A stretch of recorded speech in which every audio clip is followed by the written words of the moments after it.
Love this podcast? Support it and sponsor today.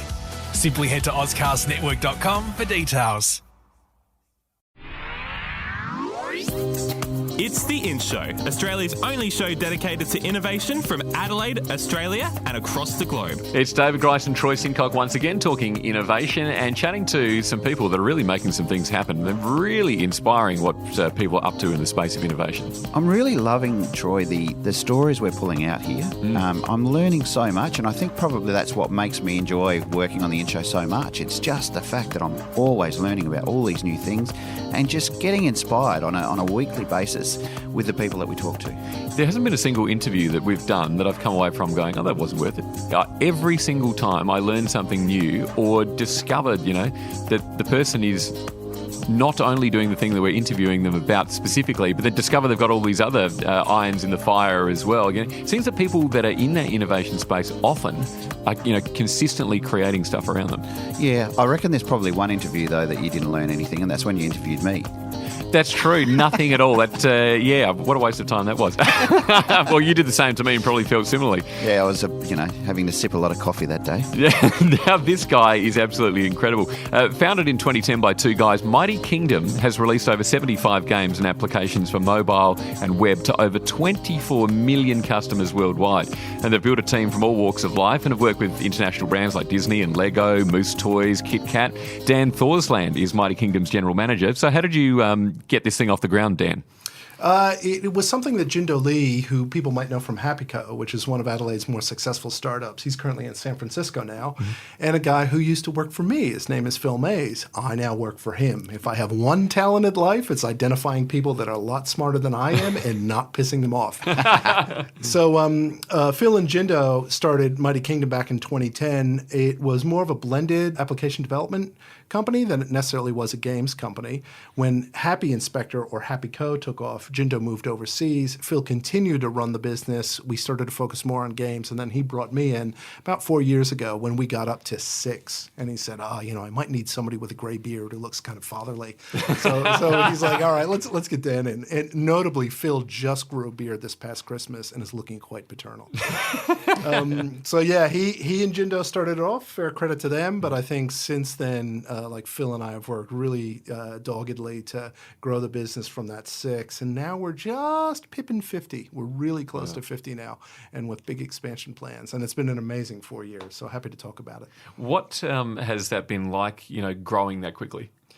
Honestly, when you look behind you, it's like raising a child. You just kind of do one step every day. The trajectory of the business was to always hire a lot of the people that we meet in South Australia who are great game developers, and there are lots of them. So for me, and it's kind of mostly from Phil's prodding, is that Phil would always hire people in the company that we couldn't quite afford to pay for yet, but we're always just close enough if I could just get another deal. So I ended up focusing mostly on trying to bring some of the bigger partner clients from overseas that would park relatively large projects that you won't get funded from an Australian company here in Adelaide, and then that would allow us to hire against that. So it's, we've never bitten off more than we can chew.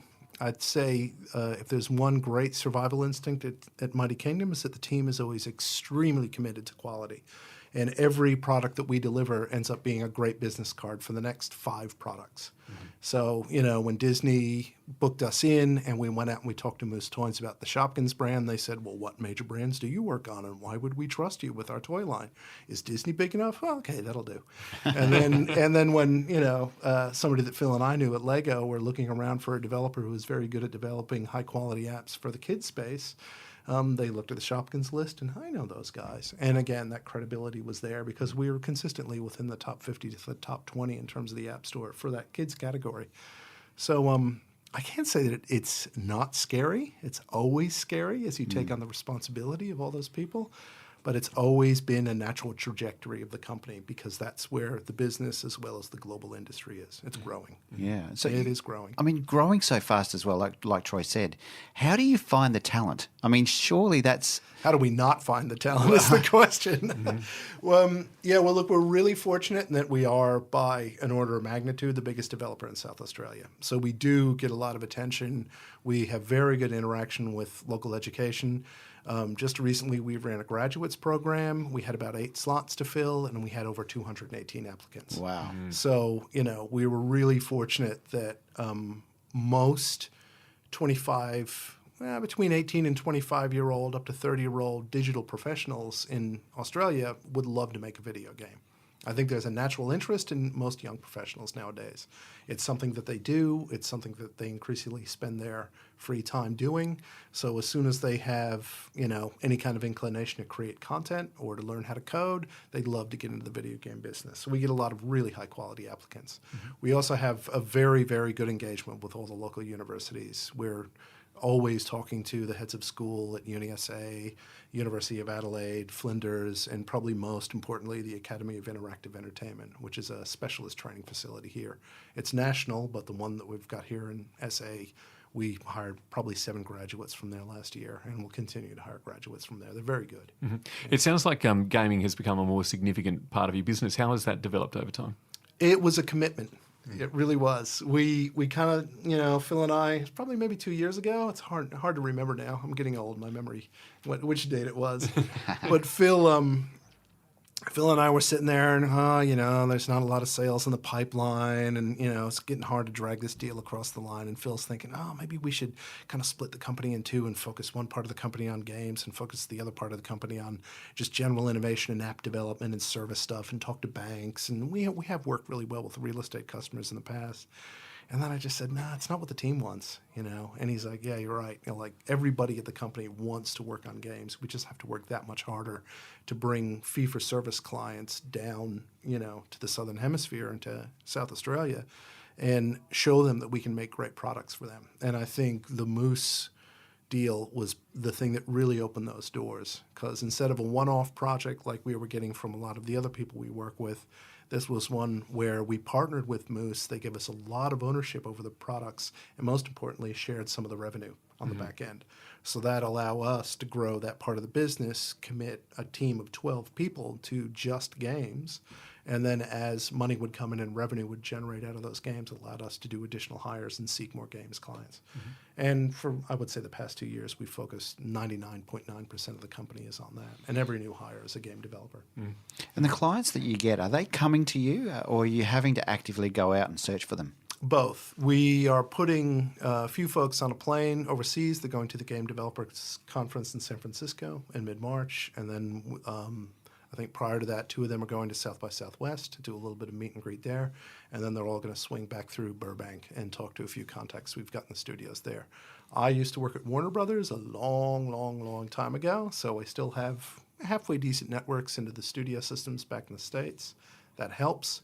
But a lot of it is, they won't work with a remote developer because of the time zone differences and the tyranny of distance if they don't see a really good product on the shelf. And if you look at the reviews in the App Store and you just play the games, the feedback is always like, this is fantastic stuff. This is really much better than most of the competition out there because we take it very seriously. And we really commit to a high-quality bar.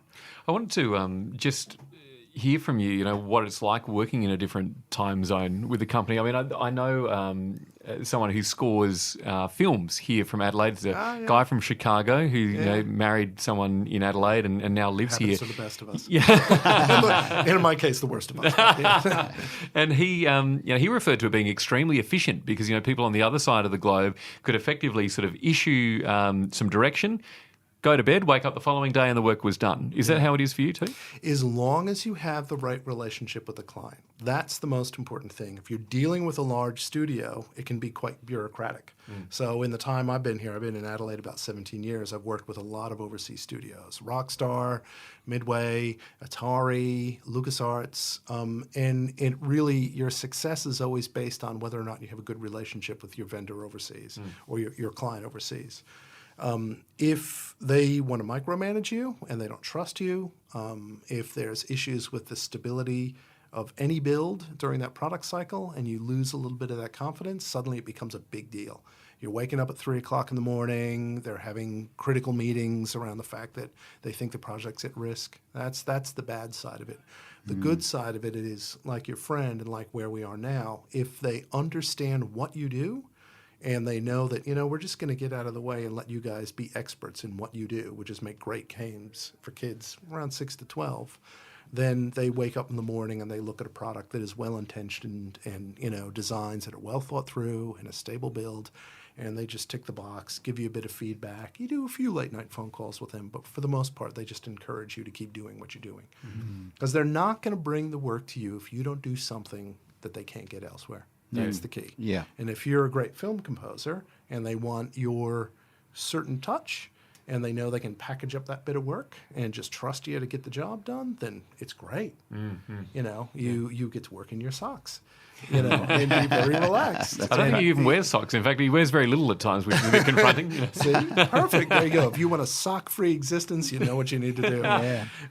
But yeah, so that it has its issues. And if you look at the VFX industry, and you look at obviously an industry that's about to boom with Technicolor coming here, and you look at other content creation businesses, it's a tricky business. And I will say this as an American, it's tough dealing with American creatives because they want their hands on it. They want to know that you're in sync with what their vision is.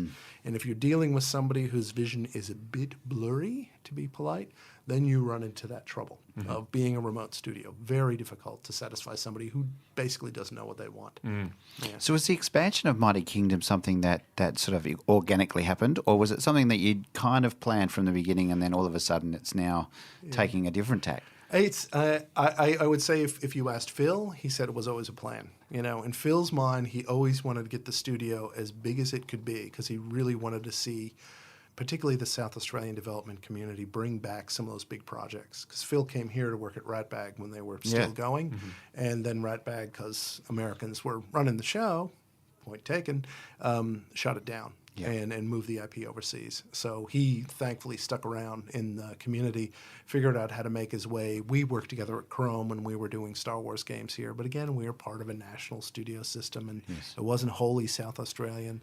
And unfortunately, when the GFC hit and it just was uncompetitive having labor in Australia, that got shut down again. Right. So a lot of it in Phil's mind is that we have to be able to build a big studio, but we have to make sure that we have a very diverse revenue stream and we're really running our own game. And I have to say, if there's one person in South Australia who's had a lot of faith in the games industry and has put his everything on the line, all body parts and property included, it's Phil. Yep. He's always backed the business every time to grow and hire more, and it really, all of us have a lot of faith in the fact that, we'll figure out that safety net. If we go 5 or 10 too deep into how many people we can really carry in terms of bookings, we'll just get on the phones and work them harder, you know, and get another great game out. Yeah. So what does it look like day to day at Mighty Kingdom? I'm knew you were picturing gonna ask that. absolute chaos. No, not at all. Today, I have to say, I walked in the door and there were free cupcakes. Wow. Yeah, it's never like, happened how here. can you start a day better than that? Thanks to Amy, one of our animators, put her business card in a cup at a great cupcake shop on Peary, and they showed up at 9 o'clock in the morning with trays full of cupcakes for everyone because she won that piece. There's Fantastic. Lego everywhere. You just come by the facility. We just moved into a new co-working facility called Game Plus, which is specific to the games industry. So we have about 60 seats out of the 180 that they're going to be able to accommodate within that. And we have our own dedicated section on the floor. And it's great. We've got really nice electric-powered standing desks that rise and lower depending on the height you want. Great chairs. It's fantastic. And I think the best way I could describe it is one person who wandered through the other day from an investment group says, well, a whole bunch of really engaged, bright minds. That's what you see. It's not chaotic. I think it's quite well managed, that we have a very flat management structure. We do very Scrum-style daily meetings where everyone stands up and just runs down the tasks they're going to do for that day. And yeah, most people get out of there by 7 o'clock, So it's not at all what the I would say the bad old days of hardcore console development was, where there were a lot of late nights. I think my 4th day on the job at Ratbag when I started here was a 3 a.m. job. Trying to get a milestone out. Wow. Yeah, literally going downstairs and plugging a drive into a computer so we could push that ISO across what was international bandwidth at that point, which I think was like, if I was lucky, 800K a second. Yeah. Just watching a progress bar and sucking coffee. Yeah. It's very different than that now. I think it's a great atmosphere. And with the amount of people that we're bringing in, I think we've only wow, I think we've only had 2 people quit in 4 years, maybe Wow. 3. So our retention's pretty good given our growth numbers. So on that point, how important is it for you with the development of culture and then maintaining the culture and then helping that culture move and evolve as the team grows? I would say it's Phil's number one job and obsession. He's always looking at ways to engineer for growth, but also to engineer for people's success. And even last week, he was throwing some feedback surveys out and trying to measure a lot of the temperature of how the team was feeling, because we're about to bring in 8 new hires in 1 week, which, you add 20% to your company, no matter how solid it is, it's going to be tough. And so he thinks about it all the time. I used to, but I think I'm getting to that point where it's hard for me as a guy who's been at it for 35 years to understand what it's like for a young professional to come into an industry that I certainly didn't grow up in. I grew old in it. I didn't grow up in it. But for me, from a distance, I think people are really looking after each other really well there. I love that team. I love walking in there every day. And is it about hearing from the team themselves, or is it about you trying to, I don't know, just bring new things in and keep it exciting and all that sort of thing? Yeah, again, all of the above. We want to talk to the team. We try to create as much communication from the team back to managers. I always say that they don't work for me, I work for them. My job is to go out there and find the kind of stuff that they want to work on. I think I spend most of my time when an opportunity arises going back and walking around on the floor and pitching stuff to people. Do you want to work on this? Do you want to work on that? I talked to Goran Ruse about a year ago now, who was a thinker in residence here in South Australia. You guys, I'm sure you know him. And it was interesting when he was talking about how Helsinki works and how there's such a demand for talent in specific kinds of professions that most of the people there that are starting stuff up, even when they have money, are out there trying to pitch to get the best resources. So for me, the first point of sale is, does my team want to work on this? Right. And if they don't, I pass it along. I refer the business to somebody else, usually in South Australia. Yeah, so it's a bit of both. The team really drives us to go out and find more fun things to work on, and we certainly turn every rock over possible to find those fun things for them. That's Dan Thorsland from Mighty Kingdom, up to big things, working with Disney, Lego, Moose Toys, Kit Kat, the list goes on and on. Just the challenges that he'd have to be facing on a daily and weekly basis with the growth of that company. I mean, 8 employees next week kind of scenario is just huge. Isn't that a challenge? You've gone from creating a company where you're like, wouldn't it be fun if I got to do this day to day? And then all of a sudden, all the business needs kick in and you've got to take responsibility for that. And then, the fun is still there, but, to keep this thing afloat and have it, work into the future requires people with a whole lot of different skills. And, all of a sudden you've got to be learning those business skills, the administration skills. Like, how do you find the right people to help your business grow? Yeah, and the risks that go with that from a financial perspective, because obviously as you employ people, their costs go up.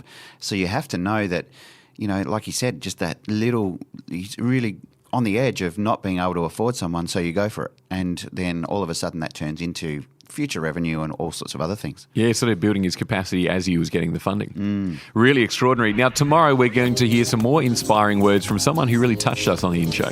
We're talking to Matt Tetlow from Innovore Technologies. Now, I got to catch up with him at the Think Lab at the Adelaide University. And this was when we had a whole pile of other things going on around the space industry here. And it was really, really cool just to hear what he's doing, and just another South Australian company doing some really, really innovative stuff. Some inspiring words for you on the next In Show podcast. The In Show Interview. Subscribe to the In Show podcast on iTunes. A Dave and the Beanstalk production.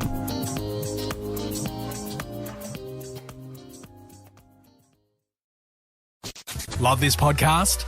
Support it and sponsor today. Simply head to AuscastNetwork.com for details.